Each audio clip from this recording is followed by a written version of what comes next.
Hello friends, this is Kishan. Ambition पाठशाला में आपका स्वागत है। तो फ्रेंड्स, आज हम 12th क्लास की बुक इंडियन इकोनॉमी डेवलपमेंट की वीडियोस हिंदी मीडियम में भी बनाएंगे।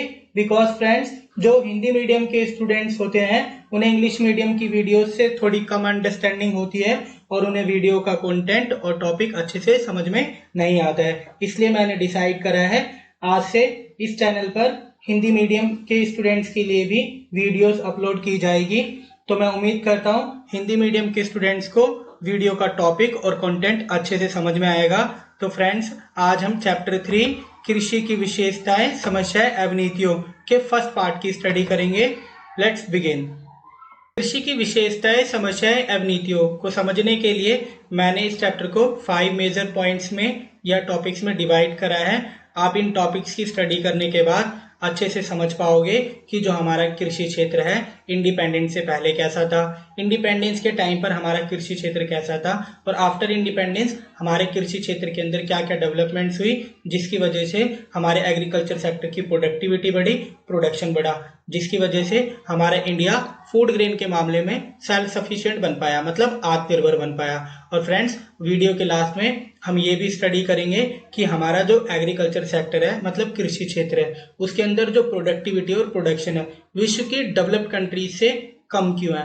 क्योंकि फ्रेंड्स, हमारे इंडिया के अंदर जो एग्रीकल्चर सेक्टर है उसके अंदर मॉडर्न इनपुट्स का यूज नहीं किया जाता, इसलिए हमारी जो एग्रीकल्चर सेक्टर है उसकी प्रोडक्टिविटी विश्व की डेवलप्ड कंट्रीज की प्रोडक्टिविटी से कम है। तो फ्रेंड्स, ऐसा नहीं है कि हमारे इंडिया के अंदर जो प्रोडक्टिविटी है वो सभी देशों से कम है। नहीं फ्रेंड्स, हमारे इंडिया की जो प्रोडक्टिविटी है वो बहुत देशों से ज्यादा भी है। तो इसकी डिटेल स्टडी हम इस चैप्टर के अंदर करेंगे। तो फ्रेंड्स, आज हम इस चैप्टर के बहुत ही ज्यादा इंपॉर्टेंट टॉपिक की स्टडी करेंगे, भारतीय अर्थव्यवस्था में कृषि का महत्व। तो फ्रेंड्स, हमारे इंडियन इकोनॉमी के अंदर जो कृषि का महत्व वो बहुत ज्यादा है। बिकॉज फ्रेंड्स, जो एग्रीकल्चर सेक्टर है वो हमारी इंडियन इकोनॉमी की बैकबोन है। मतलब कैसे कि हमारा जो एग्रीकल्चर सेक्टर जो है वो जीडीपी में बहुत ज्यादा कंट्रीब्यूट करता है, पहली बात। दूसरी बात फ्रेंड्स, हमारी जो मोस्ट ऑफ वर्किंग पॉपुलेशन है उसे एम्प्लॉयमेंट प्रोवाइड करता है। तो इसलिए फ्रेंड्स, हमारा जो कृषि क्षेत्र है वो हमारी इंडियन इकोनॉमी के लिए बहुत ही ज्यादा महत्वपूर्ण है, उसके अंदर बहुत ज्यादा कंट्रीब्यूट करता है। तो फ्रेंड्स, बिना टाइम वेस्ट करे हम टॉपिक को स्टार्ट करते हैं। भारतीय अर्थव्यवस्था में कृषि का महत्व।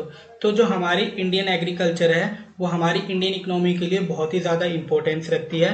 बिकॉज हमारा जो एग्रीकल्चर सेक्टर है हमारी इंडियन इकोनॉमी के अंदर जो वर्किंग पॉपुलेशन है उसे बहुत हाई लेवल पे एम्प्लॉयमेंट प्रोवाइड करता है और जीडीपी के अंदर बहुत ज़्यादा कंट्रीब्यूट करता है, चाहे वो इंडिपेंडेंस के टाइम की बात हो या अभी के टाइम पर। तो बिना टाइम वेस्ट करे टॉपिक को स्टार्ट करते हैं। क्योंकि फ्रेंड्स, जो हमारा एग्रीकल्चर सेक्टर है उसकी इंपॉर्टेंस को समझने के लिए मैंने इसे 9 पॉइंट्स में डिवाइड करा है। इन पॉइंट्स की स्टडी करने के बाद आप अच्छे से एनालाइज कर पाओगे कि हमारा एग्रीकल्चर सेक्टर हमारी इंडियन इकोनॉमी के लिए इतनी इंपॉर्टेंस क्यों रखता है। तो एक एक करके इन पॉइंट्स की स्टडी करते हैं।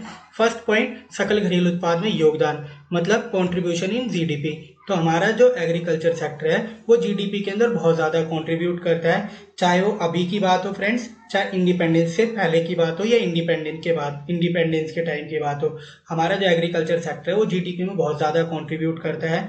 बट फ्रेंड, इंडिपेंडेंस के बाद से हमारा जो एग्रीकल्चर सेक्टर है उसका कंट्रीब्यूशन शेयर टुवर्ड जीडीपी वो थोड़ा कम होता गया है क्योंकि हमारा जो द्वितीय क्षेत्र है और तृतीय क्षेत्र है उसका कंट्रीब्यूशन शेयर बढ़ता गया है इंडिपेंडेंस के बाद से, क्योंकि जो हमारा सेकेंडरी सेक्टर और टर्शियरी सेक्टर है वो बहुत ज़्यादा तेजी से ग्रोथ कर रहे हैं। तो इसलिए जो एग्रीकल्चर सेक्टर है उसका कंट्रीब्यूशन टुवर्ड जीडीपी वो कम होता गया है। बट इसका मतलब ये नहीं है कि हमारे एग्रीकल्चर सेक्टर की इंपॉर्टेंस में कोई कमी आई है इंडियन इकोनॉमी के लिए। तो इस पॉइंट की अच्छे से स्टडी करते हैं। देखिए फ्रेंड्स, कृषि क्षेत्र भारत के सकल घरेलू उत्पाद में महत्वपूर्ण योगदान देती है। तो मैंने आपको बताया कि हमारा जो कृषि क्षेत्र है हमारी इंडियन इकोनॉमी के अंदर जीडीपी के अंदर बहुत ज्यादा कंट्रीब्यूट करता है। फर्स्ट पॉइंट, 1950-51 में जीडीपी कृषि क्षेत्र का योगदान कितना है, 51%। और 2016-17 जीडीपी में कृषि क्षेत्र का योगदान 17.4% था। तो देखिए फ्रेंड, जो इंडिपेंडेंस के टाइम था उस समय पर सेकंड पॉइंट, मजदूरी वस्तुओं की पूर्ति मतलब सप्लाई ऑफ वेज गुड्स। तो हमारा जो एग्रीकल्चर सेक्टर है वो वेज गुड्स की सप्लाई करता है, मतलब मजदूरी वस्तुओं की। तो मजदूरी वस्तुएं होती क्या है? मजदूरी वस्तुएं जीवन के लिए आवश्यक होती है। मतलब फ्रेंड्स, जो मजदूरी वस्तुएं होती है वो जीवन के लिए आवश्यक होती है। इनके बिना जीवन निर्वाह करना बहुत ज्यादा मुश्किल होता है। तो एग्जाम्पल के तौर पर देखिए कौन कौन सी वस्तुएं मजदूरी गुड्स में आती है। गेहूं, चावल, दालें, मक्का, बाजरा, तिलहन। मतलब जो भी उत्पाद एग्रीकल्चर क्षेत्र में उगाया जाता है, प्रोड्यूस किया जाता है, वो सारी की सारी हमारे जीवन निर्वाह के अंदर बहुत ज़्यादा इम्पोर्टेंट होती है, क्योंकि इनके बिना हम जीवन निर्वाह नहीं कर सकते हैं। तो इसलिए मजदूरी जो वस्तुएं होती है जीवन जीने के लिए आवश्यक होती है। तो जो मजदूरी वस्तुएं हैं ना, वो कम से कम 137 करोड़ लोगों को मजदूरी गुड्स प्रोवाइड करती है, जिसकी वजह से मानव जीवित है। और करीब करीब 54,000 करोड़ जो पशु हैं उनको चारा उपलब्ध कराती है। तो आप समझ सकते हो हमारी जितनी भी इंडियन पॉपुलेशन है उसको नेसेसरी गुड्स कौन प्रोवाइड करता है? हमारा एग्रीकल्चर सेक्टर। और जितने भी इंडियन इकोनॉमी के अंदर, मतलब हमारे हिंदुस्तान के अंदर जो जानवर है या पशु है, उन सबों को चारा कौन प्रोवाइड करता है? Agriculture sector. तो जितनी भी नेसेसरी गुड्स की जो सप्लाई की जाती है वो किस क्षेत्र के द्वारा की जाती है? एग्रीकल्चर सेक्टर के द्वारा की जाती है। थर्ड पॉइंट देखिए, रोजगार का स्रोत। हमारा जो एग्रीकल्चर सेक्टर है वो सोर्स ऑफ एम्प्लॉयमेंट है। मतलब कृषि क्षेत्र के अंदर आज भी हमारी वर्किंग पॉपुलेशन का 50% वर्किंग पॉपुलेशन किससे इंगेज है? एग्रीकल्चर सेक्टर से। मतलब क्या हुआ कि हमारा कृषि क्षेत्र आज भी भारत की जो कार्यशील जनसंख्या उसकी 50% जो रोजगार की पूर्ति की जाती है वो कृषि क्षेत्र के द्वारा की जाती है। तो इसलिए आप समझ सकते हो कि हमारा एग्रीकल्चर सेक्टर मतलब कृषि क्षेत्र हमारी भारतीय अर्थव्यवस्था के लिए कितनी ज्यादा इंपॉर्टेंस रखता होगा। तो पॉइंट को देखते हैं। भारत में कृषि रोजगार का एक महत्वपूर्ण स्रोत है। तो मैंने आपको बताया कि जो कृषि क्षेत्र है वो रोजगार का बहुत ज्यादा महत्वपूर्ण स्रोत है। फर्स्ट पॉइंट देखिए, भारत में 50% से अधिक कार्यशील जनसंख्या कृषि क्षेत्र में लगी हुई है। तो मैंने आपको पहले ही बताया था कि हमारी इंडियन इकोनॉमी के अंदर जो 50% वर्किंग पॉपुलेशन है वो किससे इंगेज्ड है? एग्रीकल्चर सेक्टर से। लास्ट पॉइंट देखिए इसका तात्पर्य यह है कि कृषि क्षेत्र भारत में लोगों के जीवन निर्वाह का एक महत्वपूर्ण स्रोत है। तो हमारा जो कृषि क्षेत्र है वो हमारी इंडियन पॉपुलेशन के लिए एक जीवन निर्वाह का बहुत बड़ा स्रोत है। इसके बिना बहुत सारे लोगों को जीवन निर्वाह करने में समस्या आ सकती है। तो हमारा जो एग्रीकल्चर सेक्टर है हमारी इंडियन इकोनॉमी के लिए बहुत ही ज़्यादा इंपॉर्टेंस रखता है, क्योंकि हमारी इंडियन इकोनॉमी के लिए जो मोस्ट ऑफ वर्किंग पॉपुलेशन है उसके लिए एम्प्लॉयमेंट का सोर्स है। तो आप समझ सकते हो फ्रेंड कि हमारी इंडियन एग्रीकल्चर कितना ज़्यादा इंपॉर्टेंस रखता है। तो मैं उम्मीद करता हूँ कि आपको थर्ड पॉइंट अच्छे से समझ में आया होगा। फोर्थ पॉइंट, कच्चे माल की पूर्ति मतलब सप्लाई ऑफ रॉ मटेरियल। तो हमारा जो कृषि क्षेत्र है वो औद्योगिक क्षेत्र को कच्चे माल की पूर्ति करता है। मतलब फ्रेंड्स कि अगर कृषि क्षेत्र का विकास होएगा तो औद्योगिक क्षेत्र का विकास होएगा, और अगर कृषि क्षेत्र के उत्पादन में कमी होगी तो औद्योगिक क्षेत्र के उत्पादन में भी कमी होगी, क्योंकि कृषि क्षेत्र औद्योगिक क्षेत्र को कच्चे माल की पूर्ति करता है। तो कृषि क्षेत्र की अगर डेवलपमेंट होगी तो औद्योगिक क्षेत्र की भी डेवलपमेंट होगी।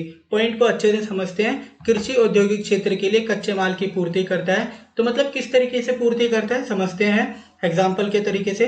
कपड़ा उद्योग को कपास, तो हमारा जो कृषि क्षेत्र है वो कपड़ा उद्योग को किस चीज की सप्लाई करता है? कपास की। और भी बहुत सारे जैसे सिल्क हो गया, इन सब की भी सप्लाई करता है। दूसरा उद्योग तेल उद्योग को तेल बीजों, तो मतलब जो तेल उद्योग है उनको बीजों की सप्लाई कौन करता है? हमारा कृषि क्षेत्र। लास्ट, चीनी उद्योग को गन्ने की पूर्ति। तो आप समझ सकते हो फ्रेंड्स कि जो हमारा कृषि क्षेत्र है वो औद्योगिक क्षेत्र के लिए कितने ज्यादा इंपॉर्टेंस रखता है, क्योंकि अगर औद्योगिक क्षेत्र को प्रोडक्शन करना होता है तो उसे रॉ मटेरियल की रिक्वायरमेंट होती है, और रॉ मटेरियल की अवेलेबिलिटी कौन करवाता है? कृषि क्षेत्र कराता है। तो लास्ट देखिए, कच्चे माल के पूर्तिकर्ता के रूप में कृषि क्षेत्र अर्थव्यवस्था में औद्योगिक क्षेत्र के अस्तित्व के लिए मुख्य रूप से महत्वपूर्ण है। तो हमारा जो कृषि क्षेत्र है औद्योगिक विकास के लिए बहुत ही ज्यादा इंपॉर्टेंस रखता है।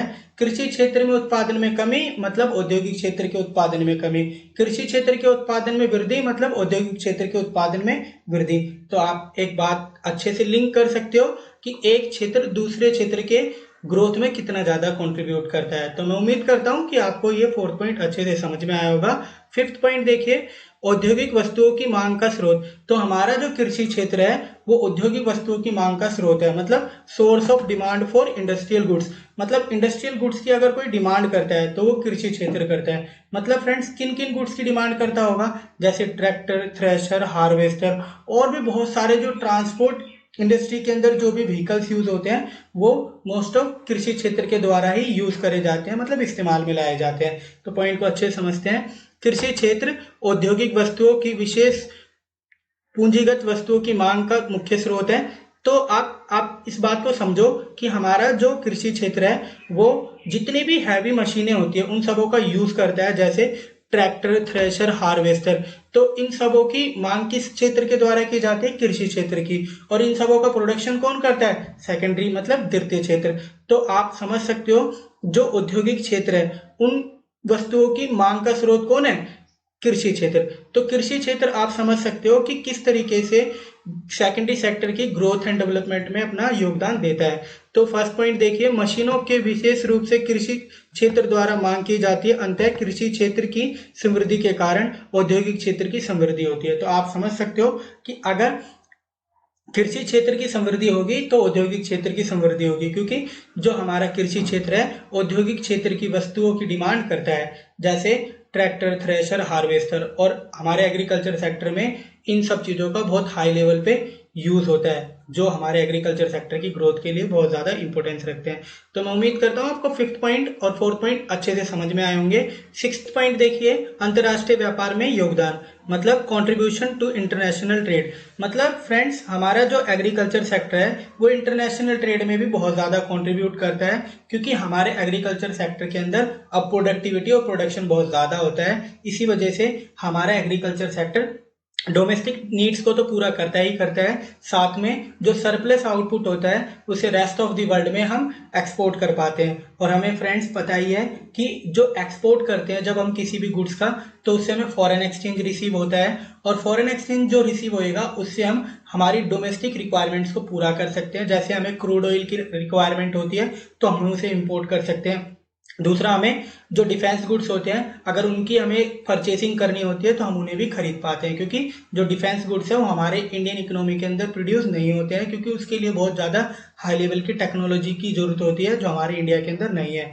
तो इस पॉइंट को अच्छे से समझते हैं। कृषि भारत के अंतर्राष्ट्रीय व्यापार में महत्वपूर्ण योगदान देता है। तो फ्रेंड हमारा जो एग्रीकल्चर सेक्टर है वो इंडिपेंडेंस के टाइम पर भी बहुत ज़्यादा कंट्रीब्यूट करता था, किसके अंदर, इंटरनेशनल ट्रेड के अंदर। और आज भी हमारा एग्रीकल्चर सेक्टर इंटरनेशनल ट्रेड में बहुत ज़्यादा कंट्रीब्यूट करता है।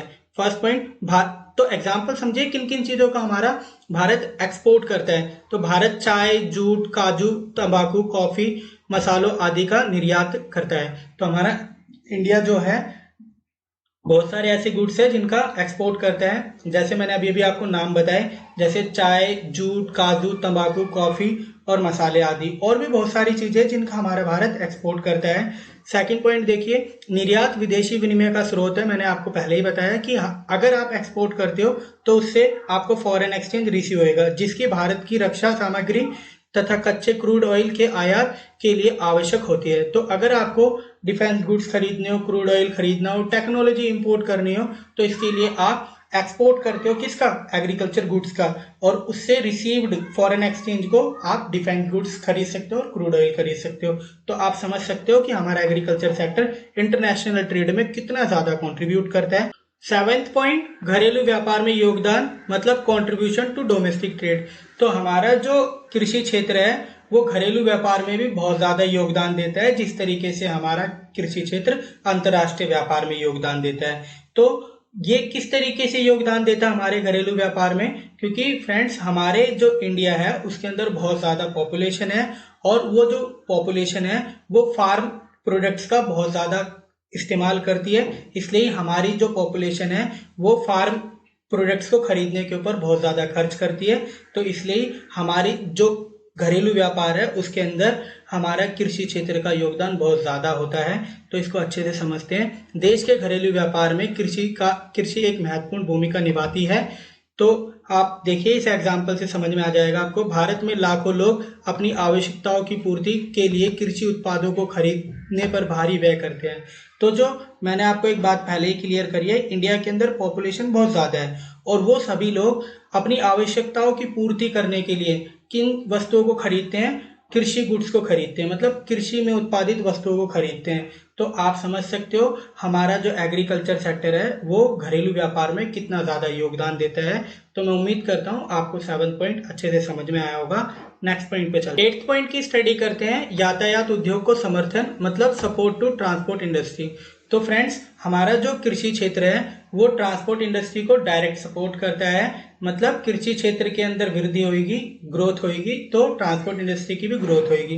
क्योंकि फ्रेंड्स, जितने भी फार्म प्रोडक्ट्स हैं उनको एक स्थान से दूसरे स्थान पर ट्रांसपोर्ट इंडस्ट्री के द्वारा ही ले जाया जाता है। क्योंकि जो भी प्रोड्यूस होते हैं उसे कहीं पे भी प्रोड्यूस किया जाए, बट उसकी डिमांड ऑल ओवर इंडिया के अंदर होती है। तो इसलिए अगर कृषि क्षेत्र के अंदर वृद्धि होती है, समृद्धि होती है, तो उससे ट्रांसपोर्ट इंडस्ट्री की भी ग्रोथ होती है। तो आप इस पॉइंट को पढ़ने के बाद अच्छे से समझ पाओगे।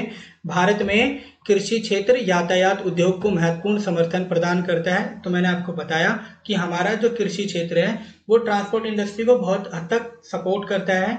अगर कृषि क्षेत्र के अंदर कोई भी गुड्स को एक स्थान से दूसरे स्थान पर ले जाया जाता है तो जो लाने ले जाने का काम होता है वो यातायात उद्योग के द्वारा ही होता है। पॉइंट 1 देखिए, भारत में रेल मार्ग तथा सड़क मार्ग दोनों अधिकांशतः कृषि उत्पादों को ले जाते हैं।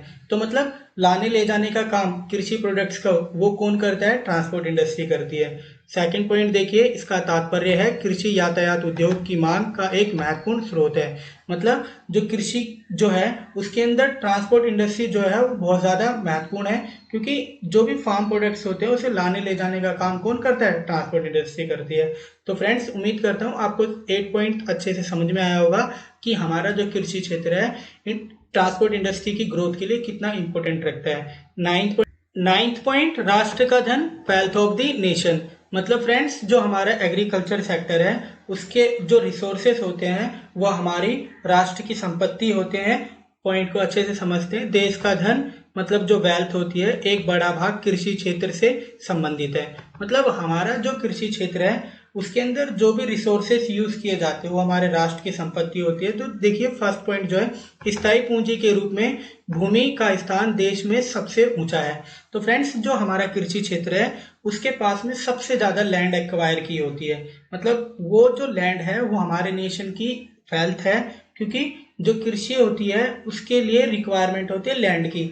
तो जो लैंड की जो सबसे ज्यादा शेयर है वो हमारे किसानों के पास में है, और जो लैंड है वो हमारे राष्ट्र की संपत्ति होती है।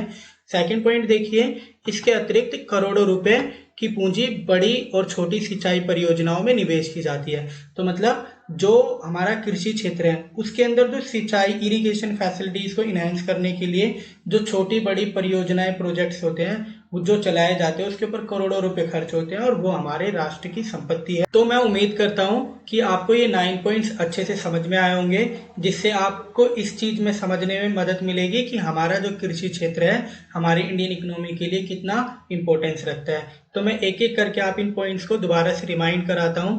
जैसे जो इंपॉर्टेंस ऑफ एग्रीकल्चर है उसके अंदर मैंने बताया आपको कि इसे हमने समझने के लिए 9 पॉइंट्स में डिवाइड करा था। तो पहला पॉइंट क्या था? सकल घरेलू उत्पाद में योगदान। दूसरा पॉइंट क्या था? मजदूरी वस्तुओं की पूर्ति। तीसरा क्या था? रोजगार का स्रोत। फोर्थ पॉइंट क्या था? कच्चे माल की पूर्ति। फिफ्थ, औद्योगिक वस्तुओं की मांग का स्रोत। सिक्स्थ, राष्ट्रीय व्यापार में योगदान। सेवंथ, घरेलू व्यापार में योगदान। और एट पॉइंट यातायात उद्योग को समर्थन। और लास्ट पॉइंट था राष्ट्रीय का धन। तो अगर आपने 9 पॉइंट्स की स्टडी अच्छे से की होगी और आपने समझा होगा तो आप समझ पाओगे कि हमारा कृषि क्षेत्र हमारी इंडियन इकोनॉमी के लिए कितनी इंपॉर्टेंस रखता है। तो अगर आपको हमारे चैनल की वीडियोस अच्छी लगती है तो वीडियो को लाइक करें, शेयर करें, चैनल को सब्सक्राइब करें। For more latest updates please press the bell icon. Thanks for watching. Bye bye.